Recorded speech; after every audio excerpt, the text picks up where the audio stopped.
アジアカップの話なんですけれども、私も現地に取材に行ってたんですが、やっぱりベトナムを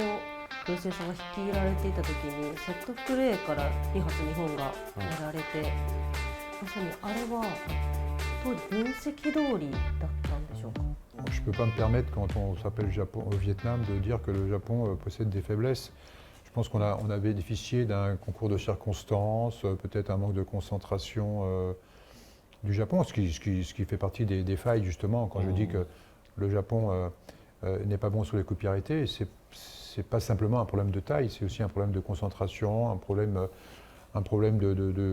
d'attitude mentale qui peut éventuellement créer des failles. Je pense que nous avions été assez chanceux sur les coups de pied arrêtés, même si le corner, c'était des corners que l'on a l'habitude de taper au premier poteau avec une déviation. Cette fois-ci, ça avait fonctionné. Et ça avait permis de mettre en lumière un peu le Vietnam, qui est une équipe, bien sûr, qui n'a pas le niveau du Japon, mais qui avait montré, en tout cas sur une première mi-temps, que lorsque le Vietnam évacue ses complexes, eh bien, il est capable de rivaliser à la fois dans la possession du ballon, mais aussi dans l'efficacité. Donc je suis très, très heureux d'avoir pu montrer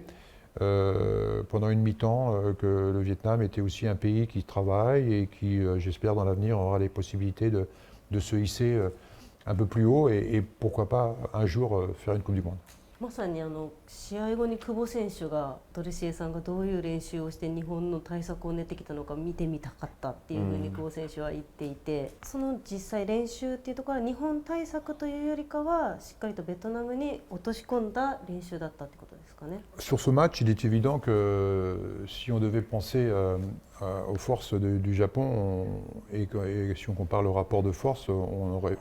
aurait été contraint de défendre sur les qualités du Japon. Mais je pars du principe aussi qu'attaquer, c'est peut-être la meilleure façon de défendre finalement. Et donc c'était un équilibre entre tout ça. C'est d'ailleurs ce que je dis à mes joueurs, garder le ballon, le contrôler, c'est déjà le premier critère défensif, puisque ça signifie que l'adversaire n'a pas le ballon, donc c'est bien un critère défensif.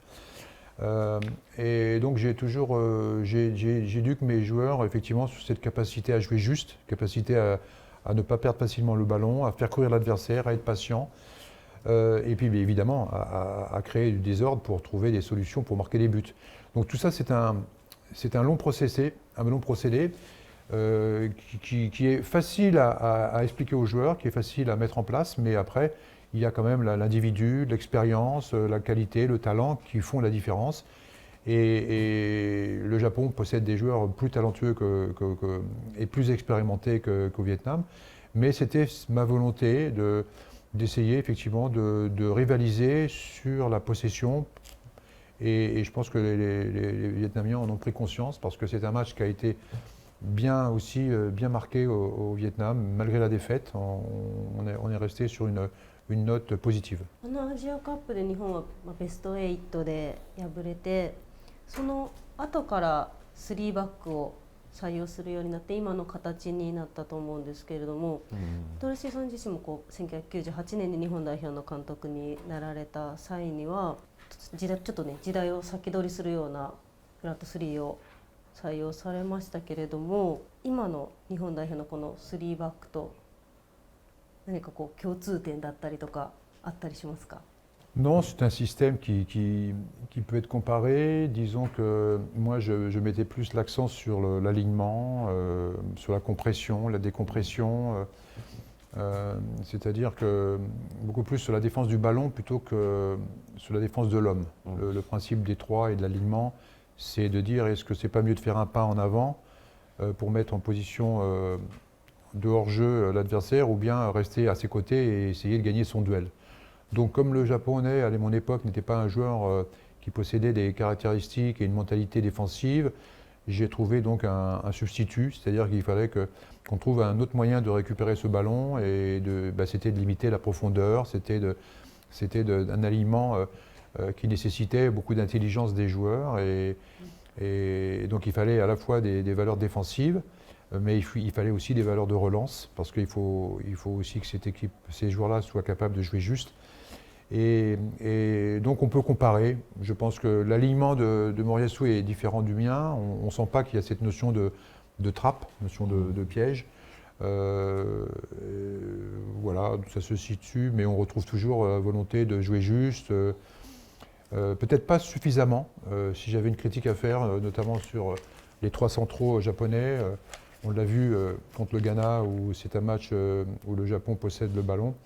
Eh bien, il n'y a pas assez de participation, je dirais, des trois centraux. Ils se contentent trop de leur partie défensive. Il n'y a pas de critique à faire à ce niveau-là. Mais en revanche, quand on a le ballon et quand l'équipe possède le ballon, il faut qu'il y ait un peu plus de présence, un peu plus de soutien dans la phase offensive. まさに今はこう後ろのセンターバックにもちょっと怪我人が多い状況ですけれども、そこからまた、例えば町田選手が戻ってきたりであったりとか、ガーナ戦まではこう板倉選手が出ていなかったりとかしたので、こう経験のある選手が戻ってきたりすると、またそこはこうちょっと攻撃力が上がったりとかっていう可能性も考えられますか？ N'a pas encore été dévoilé complètement, même si on imagine que des joueurs comme Ito, Machida, Takai, Itakura, Taniguchi sont des joueurs qui sont amenés à être plus les choix, mais la possibilité de voir des joueurs comme Suzuki, des joueurs comme Watanabe, ça permet de nourrir la réflexion de Moriyasu. Mais c'est vrai, il est évident que ces trois centraux, en plus de leur valeur défensive, pour assurer les transitions, pour permettre justement de libérer les couloirs, ça nécessite une intelligence. Mais quand le Japon a le ballon, et c'est là la clé, parce que le Japon devra aller pour imposer son jeu, et dans ce cas, les trois centraux ont une importance.